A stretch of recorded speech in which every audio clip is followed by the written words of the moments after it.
Get mortgage ready. What does that mean? Today we're going to talk about getting mortgage ready. So my name's Manda Walker and I'm the mortgage coach.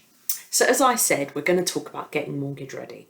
There's a lot of speculation out there on what to do, whether to just stop and save for a deposit, whether to see if you can find a bargain, what to do, right? Interest rates have increased by so much over the past couple of months, and now they're going down little by little. But because they increased by such a high rate, it is going to take a while for them to go down. So I know there's a lot of first-time buyers out there thinking, what should we do? Now, what I would like to do is talk about what you could be doing in the meantime. Yes, save up for a deposit, but how's the best way to save up for a deposit? What else could you be doing? Now, the things I like to talk mainly about when I talk about getting mortgage ready is the first thing, it's all about information and education. Do you understand what a mortgage is? Do you understand what a fixed rate is, a variable rate is?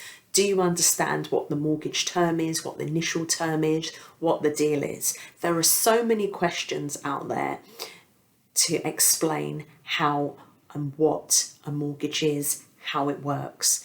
Now, the reason I started the program, Get Mortgage Ready, was to explain all these things.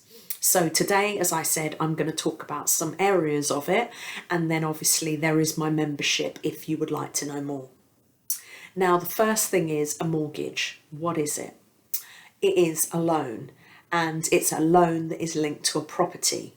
Now, this can be a property, a commercial property. It can be a residential property. It can be a property that you're going to rent out.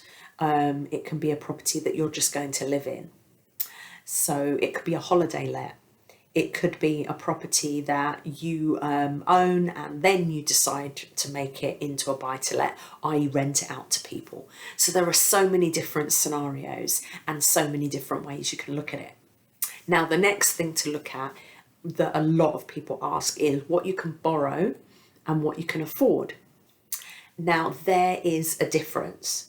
Now, what you can borrow is on the principle of what your salary is if you're employed, what your normally your last two tax returns are if you're self-employed. You can also look at dividends and salary. You can also look at net profit. So depending on the way it's set up, you can look at these things. This is all based around buying a residential. Now, if you then are looking at your buy-to-let, it's all based on the rental income. Now, when you're looking at the rental income, not only do you have to look at the rental income and what the rent is compared to the interest rate you're on, there's also something called a stress test. So for say example, your interest rate is 4%. They take that into consideration when they're deciding based on the rental income whether you can borrow or how much you can borrow. But now, because they're being very cautious, as lenders often are, they're putting in stress tests, sometimes 1.5%, 2%, some can be as far as 3 or 4%. Some of the specialist lenders, instead of charging you like 4 or 5% interest rate, they're charging you like 9 because they're stress testing. So they're adding a buffer percentage within there. Now, you need to look at this. Now, say for example, you are buying your first property. You need to look at what your deposit is and how much you can afford. And obviously those combined need to come to the 100%. So what I mean by that is, if it turns out you want to buy a property and when you look at how much you can afford, you can actually only afford 70% of that property, then the other 30% has to be represented by your deposit. That's how it works. Now, when you are buying a residential, you can borrow up to 95% of the value of the property. But obviously your salary, less all your committed expenses, need to come up to that 90%. As opposed to when you're getting your first buy to let, that will be limited to 75%. So you need make sure you've got a 25% deposit. Now, it is great to buy property, and you can buy all over the UK or wherever you want, basically. If you're buying in the UK, you can look at areas, especially when you're looking at buy-to-lets, that are a bit more affordable. Now, please be aware that there are minimum loan values. So there are some lenders that won't lend less than, say, 40,000. That is the minimum that they would do a mortgage for.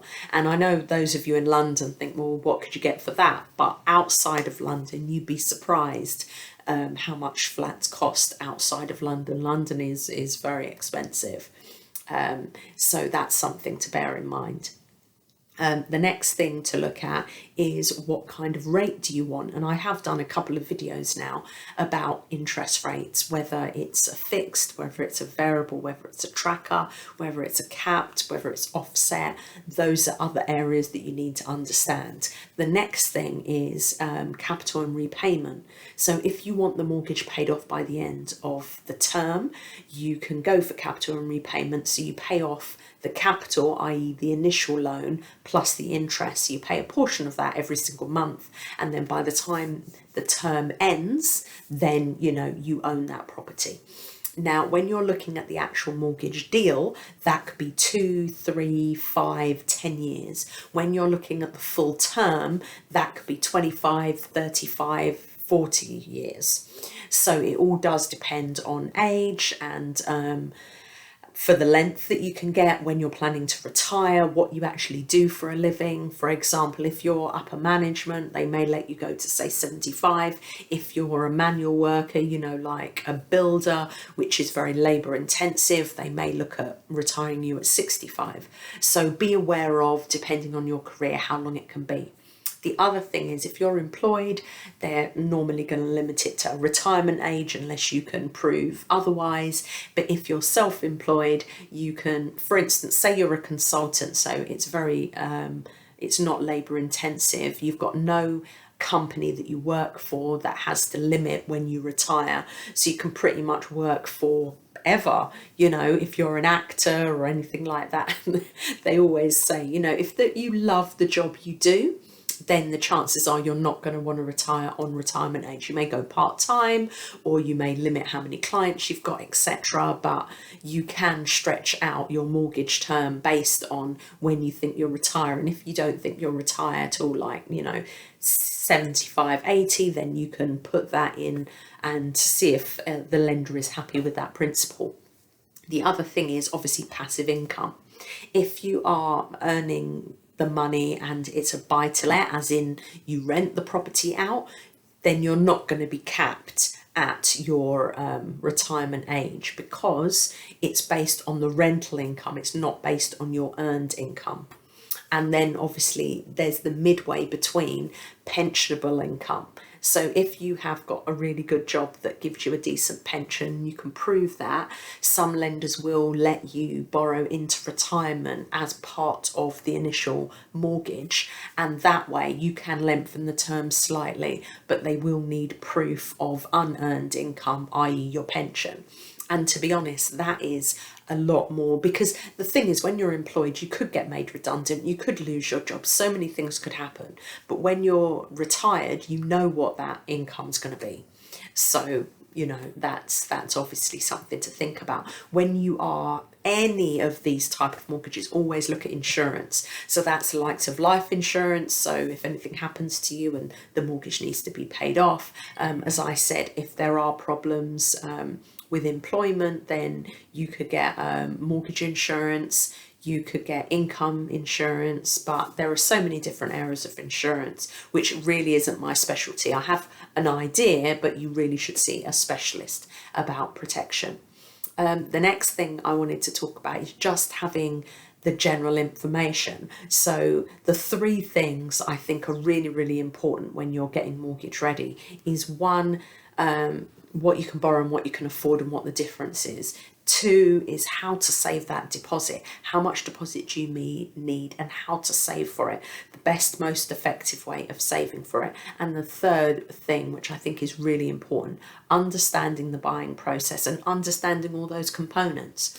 So at the end of the day, having that knowledge, because I think whenever you sit down with your mortgage advisor to say, right, I'm ready to get my property, they'll be able to tell you whether you're ready or not.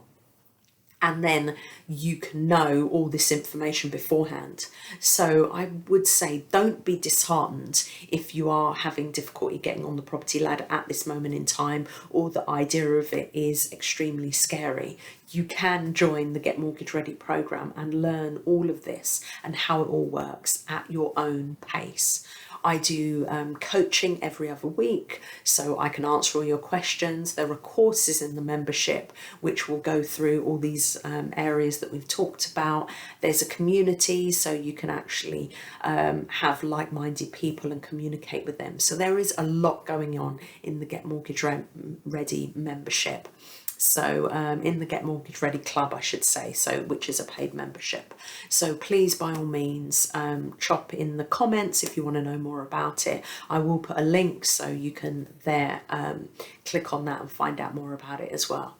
So I'd like to say good evening and thank you for your time.